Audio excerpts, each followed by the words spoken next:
Yo yo yo tout le monde, Smash Boy, oui, Nice Beach, supersmash.fr. Aujourd'hui, on est avec. Shorty de l'Oxymore. Salut à tous, content d'être là. Voilà. Eh On est ben à super. Paris. Vous êtes sur supersmash.fr. Bang bang. J'adore le Super Smash. Bon, Shorty, Yes. merci d'être là. Déjà, je te check. On Yes. s'est déjà check, mais bon. Avec plaisir. Voilà. Donc, du coup, je suis content que tu sois là. On va pas faire une petite interview classique comme on fait d'habitude. Là, j'ai pris une petite box. On va l'appeler la Smash Box. Yes. Et il y a des petites questions pour toi. On va se poser des questions mutuellement, Ok. tu vois. Chacun son tour. Chacun son tour, ok? Vas-y. Donc je commence. C'est tranquille les questions, normalement. Alors, est-ce que tu as un talent caché, mis à part ton activité? Je sais pas, c'est pas très humble mais en réfléchissant, je sais pas. Je pense que j'aime bien faire les gens se connecter. Ok. Et du coup, ça peut créer des choses, si on peut appeler ça un talent. Hmm. Et j'essaie de voir un peu le bon, on va dire, dans le talent des gens, on va Ok, dire, ok. et de connecter. Je pense que j'arrive bien à faire des gens se rencontrer et tout. Quelle connexion Et- t'as fait qui est en mode Ah, mais... caché mais que personne sait et que ça donne un bon truc? je sais pas, c'est pas caché en soi, mais pas mal d'artistes. Enfin, j'essaie de faire la pub.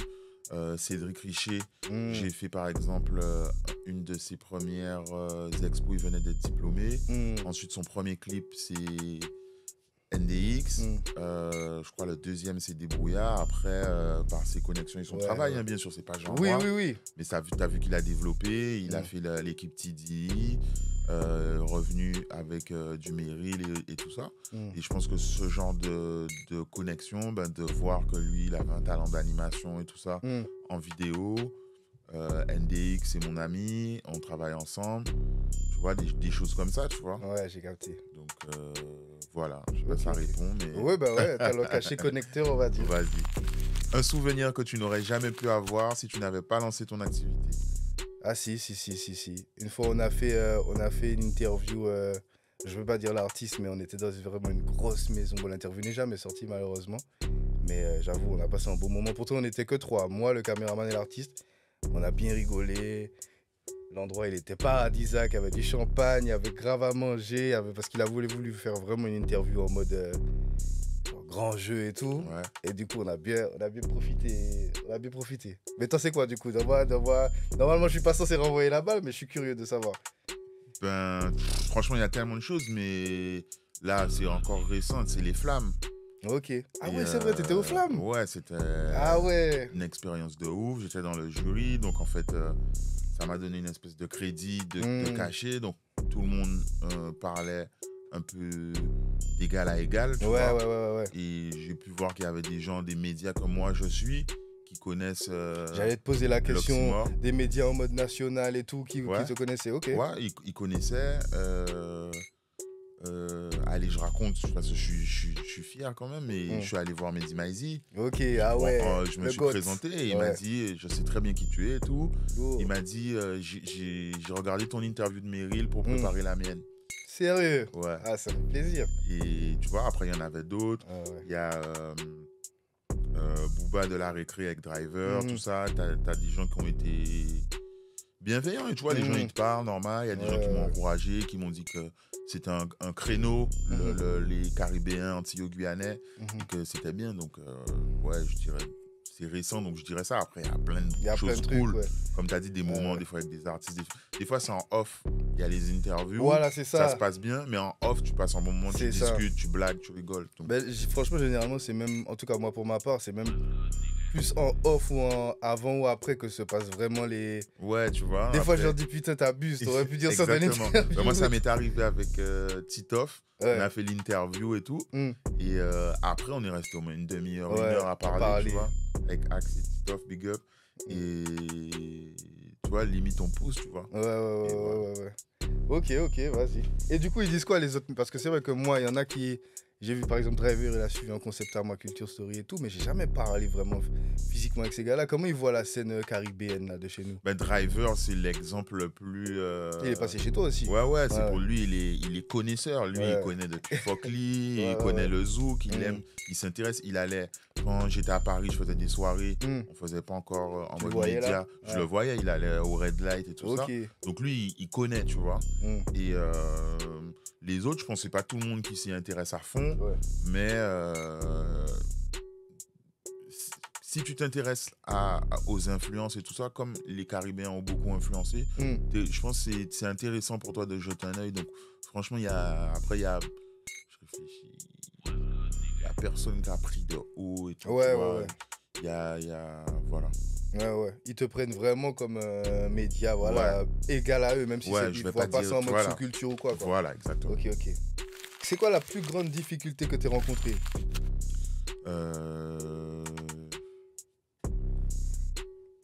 Alors, si je réponds tac au tac, ben c'est des questions d'argent. Ouais. Tu vois, c'est gérer comment tu finances ça, comment tu fais ça. Mais ouais, d'un point de vue plus philosophique, c'est le marathon en général, c'est de tenir, tu vois. Ouais. C'est de rester focus, de trouver la force. Ben, des fois ça paye, des fois ça paye pas. Des fois ça paye, mais que comment dire ça, merde, j'oublie le terme, mais que les gens valident, mais ça paye pas financièrement. Ouais. Le succès d'estime, genre. Succès d'estime. Ouais, je vois, ouais. Et parfois, t'as une belle interview avec un artiste, mais c'est peut-être qu'il n'est pas assez mainstream, ça fait pas de vues. Ouais. Il y a des problèmes techniques, je pense que tu connais dans la vidéo, le putain. son. T'as pas vu comment j'étais stressé T'as avant vu Limite, ça prend autant de temps que l'interview en lui-même de préparer. Ouais, voilà, la première interview de Meryl qu'on avait faite, on avait foiré le son. Non. Il y a des interviews qu'on a déjà perdues. Débrouillé, on avait fait une super interview, 1 heure et tout. Et après, sinon, c'est ça n'a pas sous-titre, enregistré. Ça n'avait pas enregistré. Il y avait une histoire d'écran qu'on avait rajoutée pour le retour, mais en fait, on croyait que ça enregistrait, mais ça enregistrait pas. Oh là là, Et comment des tu choses dis comme ça à ça. l'artiste après là? Voilà, on était gênés. En plus, il avait accepté de refaire, et lui-même, il était de passage en Guadeloupe, donc c'était court. Ouais, c'était court. Ouais. Et moi, j'aime beaucoup débrouillard, donc j'étais content de mon interview, ça, j'étais gêné, tu vois. Et donc voilà, ouais, je sais pas, moi, c'est la durée, je pense, la difficulté. Donc, voilà. Est-ce que tu as un regret par rapport à ton activité? Un regret par rapport à mon activité, ouais, j'aurais dû la commencer plus tôt. Parce qu'au début, tu sais, moi je fais du son et en plus je fais des clips. Donc déjà les gens disaient, ouais, mais tu peux pas faire les deux, nanana. Alors en plus, quand j'ai fait ça, maman, mais laisse tomber, nanana. Et genre d'écouter les gens, ça m'a fait perdre grave du temps. Alors qu'en vrai, maintenant là que je me rappelle, même avant de lancer le média, je me dis putain, il y a des fois si j'avais juste allumé la caméra à ce moment-là. De ouf. Ah putain, même si ça aurait fait 200 vues, hein. Mais pour la culture, ça aurait été... De ouf. Ah ouais. Quel est le contenu que tu aimerais rajouter sur ta chaîne? Il y en a tellement. Franchement, je pense que si t'es pareil, après, t'as des idées. Soit c'est pas raisonnable. Ou manque de moyens, manque de temps, manque d'équipe. temps. Mais ce que j'aurais aimé rajouter et qui est faisable, on va dire, c'est plus le temps. C'est vraiment un truc un peu comme l'émission que tu as faite où il y a plusieurs personnes qui parlent, un truc plus d'actualité, Ouais, où on réagit en mode podcast d'équipe avec des personnalités différentes et tout ça. Moi, j'aime bien regarder ça. Ouais. La récré, on a parlé de Driver, des trucs comme ça. Et au tout début, ce qui m'a vraiment chauffé et qui d'ailleurs m'a mis sur les podcasts, c'est No Fun Radio. Il y a Mehdi Maizi, il y avait Raphaël Dacruz, il y avait tout ça. Il y avait Shkid. Et t'as vu, il y avait les personnalités, t'en as qui aiment un tel, et ça se clashait pas non plus, mais il y avait des avis différents. Et c'était intéressant de confronter, tu vois. Mais tu sais, moi je parlais de ça avec justement l'équipe de Queer Radio là. Des fois, je fais les podcasts avec eux. Et franchement, tu sais, ça aurait été lourd comme contenu, mais j'ai pas l'impression que... pourtant, c'est péjoratif de dire ça parce qu'on est dans les médias, musique et tout, mais j'ai pas l'impression que genre le peuple antillais, il s'intéresse... Parce que tu vois, quand eux, ils font un podcast où ils débattent sur la musique en France, il y a un public, c'est-à-dire les gens, ils vont vers... Ah ouais, truc. Mais nous, j'ai l'impression que si on n'axe pas nos trucs sur les artistes en eux-mêmes et qu'on parle de la musique en général, j'ai pas l'impression que le public, Tu vois ce que je veux dire ou pas? Je vois, mais en fait, c'est aussi parce qu'il n'y a pas, tu vois. Peut-être, Donc, ouais. en fait, quand tu vois qu'il y a des trucs qui se font, ben, au final, ça fonctionne. Au début, il n'y avait pas, dans le format que je fais, je ne dis pas que j'ai inventé les interviews, mais dans le format que je fais, il n'y en avait pas. Même, ça a pris peut-être du temps, mais là, il y a un nombre de vues un peu régulier. Tu as des... Specta, il a commencé par exemple à parler, lui, à chroniquer un peu en vidéo. Voilà. C'était peut-être pas forcément, ça n'a pas pété dès la première vidéo, mais au fur et à mesure, les gens, ils découvrent qu'il y a ce format-là. Et t'as des gens, il y a des gens aussi qui m'avaient dit, moi, 30 minutes pour écouter une interview, écouter quelqu'un parler. Et maintenant, ils me disent, quand je reçois, je sais pas moi, un Samix, un débrouillard, ils me disent que 45 minutes, c'est pas assez, tu nous as pas dit, tu vois. Donc il y a le côté un peu, à chaque fois je dis ça, éducation, pas péjorativement, mais pour que le public, il découvre des nouveaux trucs, tu vois. Donc si on kiffe un truc, par exemple, nous, il n'y a pas de raison qu'il n'y ait pas d'autres gens qui kiffent. C'est vrai. Donc moi, c'est ce que je me dis, même si peut-être en termes de chiffres, on est moins nombreux, mais ça peut même intéresser des gens de l'extérieur aussi, tu vois. Qu'est-ce que tu penses qui manque aux Antilles? Des médias. Hein. Toi, tu penses qu'il manque quoi? Après, j'ai dit ça, mais je sais même pas. C'est vaste comme question, tu vois. Ouais, c'est un peu vaste, mais moi, c'est vraiment de la structure, moi, la structure, ouais. C'est-à-dire que on essaye de faire notre part. T'essayes dans la vidéo, t'essayes dans la musique, t'essayes dans le média. Moi, j'essaye un peu dans l'aspect média, mais c'est vraiment de vrais managers, pas que des gens qui veulent gérer parce que tu as un lien et tout. De vrais managers, de vrais producteurs, de vrais tourneurs, de vrais trucs. Et peut-être pas de label direct, mais peut-être pour représenter auprès de gros labels et tout ça, pour aller vendre des gens en communication, des trucs. Et je pense que c'est vraiment le côté structurel, parce que nos artistes, le talent, ça, on n'a pas besoin d'en parler. On a beaucoup de talent, Antilles-Guyane. Après, c'est pour transformer, tu vois, parce que nos artistes, ils font déjà des millions de vues, ils font des trucs. Il faut qu'ils arrivent, en fait, qu'on arrive à avoir la structure, générer des sous pour qu'ils puissent en vivre bien, peut-être réinvestir, payer des feats, des voyages, des clips pour encore augmenter la qualité et tout ça. Donc, mais selon toi, justement, comment ça se fait qu'il n'y ait pas de structure? Parce que ça, c'est un truc que je parle souvent off. Et je dis, les gamins disent, ouais, mais mes frères, mais en vrai, même à l'époque, genre quand Internet a commencé à péter, bon, c'était pas des structures comme, voilà. Mais il y avait quand même plein de trucs qui se créaient. Tu vois, il y a des gens qui avaient des home studios, il y avait des gens qui faisaient des instrus, il y avait quand même. Mais là, maintenant, j'ai l'impression qu'il y a le vraiment truc, c'est rien. que avec le fait que t'as des gens qui ont fait ce sont des home studios, mais au final, la qualité de vrais studios. Clairement, mais bien sûr. Ouais. Donc, eux, entre guillemets, se sont spécialisés. Donc, ça sert plus à rien d'avoir, toi, ton acide. À mon époque, c'était acide et tout ça. Donc, après, par contre, ces gens-là, il faut quand même payer sa séance, faut truc. Donc, il y a un filtre qui s'est fait. Donc, tu as des gens qui ont vraiment continué en mode 1G. Et voilà. Mais maintenant, des prods même, c'est juste compliqué. Même, et c'est pour ça que c'est vraiment... Parce qu'en soi, créer une structure, c'est pas non plus un truc mais impossible à faire. Il faut qu'il y ait toute la toile d'araignée. C'est-à-dire que toi, tu produis un artiste, mais il faut qu'il puisse aller défendre son projet. Il faut qu'il y ait des auditeurs, il faut qu'ils aient des plateformes, il faut qu'il y ait des gens qui te permettent de tourner. Donc, il faut qu'il y ait des gens qui organisent, qui produisent des concerts, des dates pour faire une économie, tu vois. Donc, c'est pour ça que c'est une toile d'araignée et que tous les maillons de la chaîne sont importants. Ouais. Et c'est ça qu'il faut qu'on comprenne tous. Il ne faut pas juste qu'on dise les artistes ne veulent pas faire d'interview ou je ne peux pas me produire, moi je suis un artiste, je ne peux pas chanter. C'est toute une chaîne qu'il faut créer et pour que ça tourne. Et quand ça va tourner déjà entre nous, je pense que tu vois, ce sera plus après tu sais, il y a des circuits de festivals, il y a des circuits de trucs, il y a les festivals, ils font des curations pour essayer d'avoir des artistes peut-être d'outre-mer, des artistes de trucs, des artistes urbains. Il y a un truc, mais il faut les gens qui puissent représenter. Un artiste ne peut pas aller démarcher les francopholies, je dis un nom au pif, pour présenter son truc. En même temps, il doit vendre, il doit truc. C'est un tout, tu vois. Qu'il soit entouré, c'est sûr. C'est ça qui est le truc que je trouve, c'est que je me dis que pourquoi les gens ne créent pas des trucs. Tu vois, il y a plein de gens créatifs qui auraient pu créer pas forcément des médias ou des labels, mais peut-être se lancer vraiment, se documenter dans ça. Et d'où le fait que je reviens sur ce que je disais tout à l'heure, ce que je te posais comme question là. c'est que j'ai pas l'impression que les gens, vraiment, la musique, en termes de consommation, ça les intéresse, oui, parce qu'on kiffe la musique aux Antilles. Mais vraiment, en termes d'investissement, de travail, truc, j'ai pas l'impression que les gens sont vraiment dedans, tu vois. Ouais, mais c'est peut-être parce qu'ils savent pas, donc c'est aussi manque d'en parler, d'information, genre. de trucs, tu vois.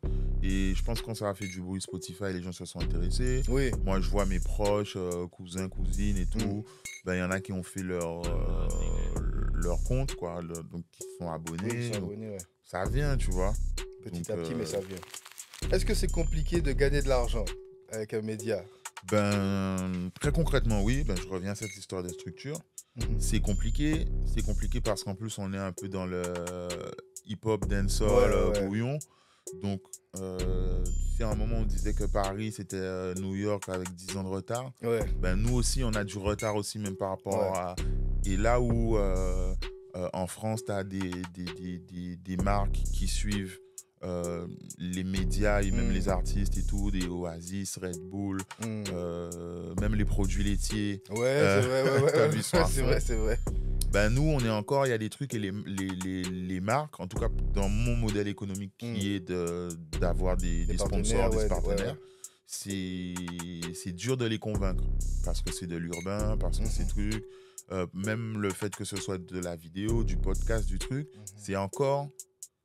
faut encore pas insister, mais il faut bien présenter, convaincre. Il faut convaincre encore.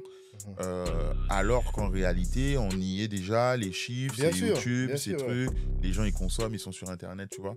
Et donc, c'est compliqué à ce niveau-là. Et aujourd'hui, ça commence à aller. On a essayé de faire nos preuves, on a fait les festivals, on a fait des interviews. Ça fait quand même 4-5 ans qu'on essaie d'être régulier, on est truc. Donc là, on commence à arriver à demander des choses et sans perdre tout le temps à convaincre, à dire regardez, c'est Internet, c'est YouTube et tout ça. Donc ça se passe bien et voilà. Et d'ailleurs, si les partenaires regardent, les gens qui nous ont déjà suivis, merci, et qui nous ont fait confiance, et voilà. Donc c'est ça la difficulté. Maintenant, en ce qui concerne le média, vu YouTube, etc., c'est rien. C'est rien. Tu vois. Les gens surestiment la YouTube Money, je pense. En tout cas pour un média, parce qu'on ne fait pas 100 000, 1 million de vues, tu vois. Donc, voilà. Comment tu trouves tes partenaires? Ça s'enchaîne un peu, hein, la écoute, ouais. Moi, que je te jure. Comment tu trouves les partenaires? En vrai, moi, j'y vais. Hein. Je les contacte. Hein. D'ailleurs, regardez vos mails. Les gens, ils mettent des mails, ils regardent jamais les mails. Non, mais c'est vrai. Hein. Ils mettent des contacts et puis quand tu envoies des mails, ils répondent pas au truc. Mais ouais, moi, je fais cette démarche d'aller vers les gens. Hein. Toi, tu cherches des partenaires parisiens, antillais, un peu de tout. Hein. Au début, j'avais de grands goûts. J'étais en mode, je veux des gros partenaires. Puis à la fin, effet entonnoir, tu baisses un peu. Et puis c'est là que tu vois qu'en fait, il y a des gens avec qui tu peux travailler. Même si c'est des petites boissons indépendantes, des petits trucs comme ça, ça peut te donner un petit love sans forcément que ce soit des grands trucs, tu vois. Ouais. Toi, tu fais comment, toi? Pareil, hein. On démarchait à la pêche. On démarchait de fou. Et laisse-moi réfléchir, peut-être genre là pour les festivals 2023, je réfléchis s'il n'y a pas des gens qui nous ont sollicités. Mais mais sinon on démarche, hein. On appelle, bonjour, je suis Shorty, on fait ça. J'ai dit les mails qu'ils regardent jamais, ça me rend fou, ça, les mails. Les gens ils répondent jamais aux mails. C'est vrai qu'en tout cas faut essayer de voir les gens, faut essayer d'avoir parce que j'ai l'impression que le contact physique, en fait, ça les rassure. Ouais, ça rassure et... Ça les rassure, tu prends ton ordi, tu te regardes ma chaîne YouTube. Voilà, tu vois. Et moi, ça, c'est un truc, au début, je négligeais. J'envoyais le mail, même quand la personne disait oui, peut-être ou quoi, je disais, ok, la date, c'est ça, tel jour. Mais maintenant, j'essaie de prendre un petit rendez-vous avant, tu vois. C'est ça. Parce que j'ai l'impression que quand ils voient le truc, et puis peut-être ils s'arrêtent à l'image, le gars avec les lunettes Pour ceux qui regardent, moi, je présente, il y a quelques liens et tout, mais je pars du principe que la personne, elle a son travail, elle a son truc, elle va pas tout lire en détail. Et donc, je propose un rendez-vous. J'essaie qu'on se voit, et là, on parle, ça passe pas, ou en tout cas, ils comprennent mieux. Ça passe pas forcément, mais ils peuvent comprendre mieux et tout ça. Et ça, ça nous est arrivé qu'on travaille avec des gens un an après, parce que lorsqu'on a présenté, ils ont vu, mais ils pouvaient pas à ce moment-là, c'était pas dans le budget ou quoi. Et la fois d'après, c'était plus fluide. Tu vois. Ouais. Ben, moi, un truc que j'arrête de faire, par exemple, c'est quand je contacte par mail ou quoi, je dis jamais vraiment le projet. Genre, je dis, bonjour, ok, je suis là, j'ai un média. Moi, je suis de l'autre team. Ah ouais? Je Toi, tu dis tout. direct, ok. Comme ça, le mec, il sait, je veux le voir, mais il sait. Si ça l'intéresse pas direct, il te le dit, ouais. Tu vois, c'est vrai. pour ceux qui lisent. Donc après, c'est à double tranchant. Ouais. Je pense que ça dépend de l'interlocuteur et tu sais ça. jamais à l'avance si c'est pas quelqu'un que tu connais. Tu sais pas. C'est ça. Mais je sais que moi, quand je leur dis, ok, j'aimerais bosser avec vous, j'ai un projet qui arrive, machin, je le dis là, les grandes lignes, et que je vois la personne, il y a plus d'impact que quand au début je faisais tout mon truc bien, message détaillé, tout ça, et que... Ah non. Alors, tu préfères travailler en France ou aux Antilles? C'est différent. Alors moi, je suis team Antilles. Ouais. Moi, je me sens bien. Là, dernièrement, j'étais en Martinique, je suis allé faire l'interview de Meryl. Ok. Je me sens bien, j'ai un contact et tout.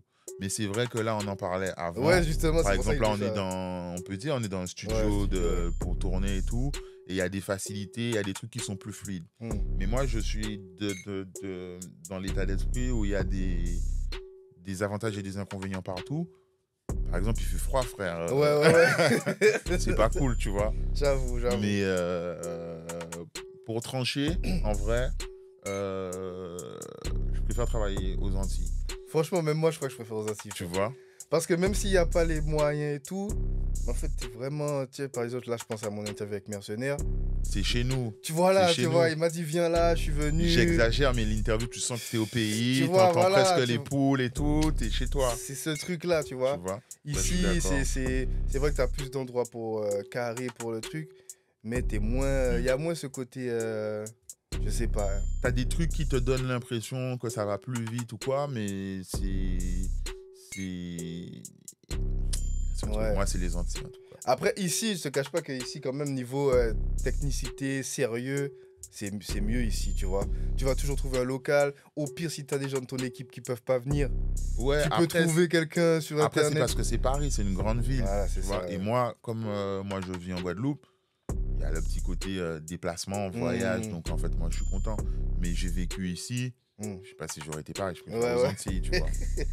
J'ai fait à Paris, ça suffisait, tu vois. Et de passage, c'est toujours un plaisir, il y a des trucs à faire, des gens à voir, des gens intéressants, des gens à rencontrer.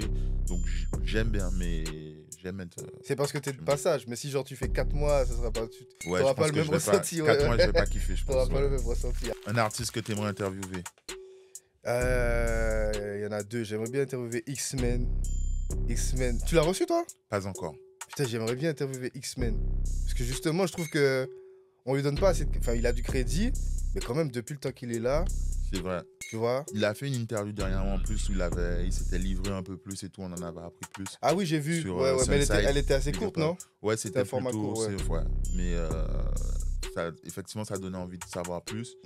Et intéressant. X-Men et Young Chang. Young Chang, juste...